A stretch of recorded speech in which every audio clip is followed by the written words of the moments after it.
The deficits are getting incredibly high, and lots of companies are starting to question the positioning of the US dollar as the world's reserve currency. We used to have that position after World War II, and now people are saying, okay, you guys should not be in control of the shop because you're financially and fiscally irresponsible.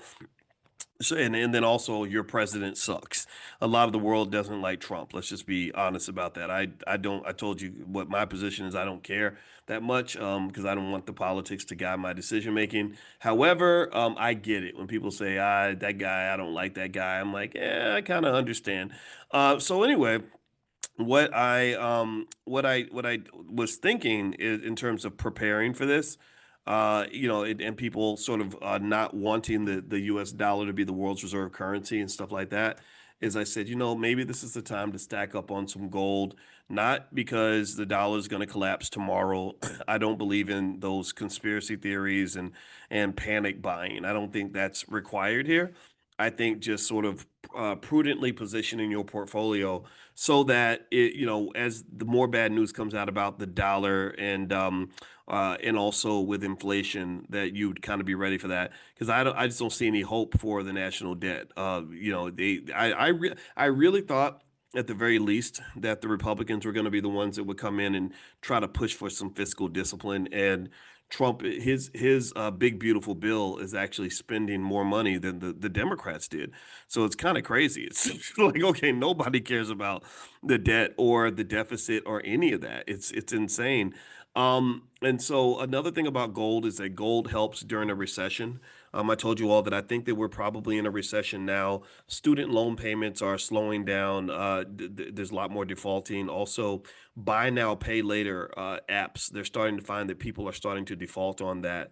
So the consumer is cracking. When the consumer cracks, the economy cracks because 70 to 80% of the U.S. economy is driven by consumer spending. So, given that that's happening, gold might be something that benefits. Also, global conflict. Whenever there's global conflict, geopolitical instability, the price of gold tends to go up. Right now, there are lots of hotspots around the world in terms of geopolitical conflict. In fact, I just saw today that Greta Thunberg, I think that's her name. She's an activist. She's like this young girl. I think she's probably like maybe 16 now. And for whatever reason, she's super famous for being an activist or something. And she was just arrested by the Israelis for breaking through the Gaza blockade or something. And so I just, when you think about what's going on there, we think about what's going on in Russia and Ukraine, and then LA, there's just chaos out there in LA right now. Be careful out there. If you live out there, my heart's with you. And so geopolitical conflict tends to push up the price of gold. And also, a lot of central governments are stacking gold. The demand for commodity tends to increase the price. So, given that central banks are starting to buy more gold, I think it's a good financial strategy is to kind of follow what the banks are doing. So, let me give you a couple of tickers you can look at if you're looking to buy more gold. The biggest, easiest way to buy gold is to buy an ETF called the Spider Gold Shares Trust, and that ticker symbol is GLD. GLD. And so you can buy shares of GLD, pop it in your portfolio, buy a little bit, every few months or something, and just have it sitting there. So in fact, literally while I'm talking to you, I'm not just talking. I practice what I preach.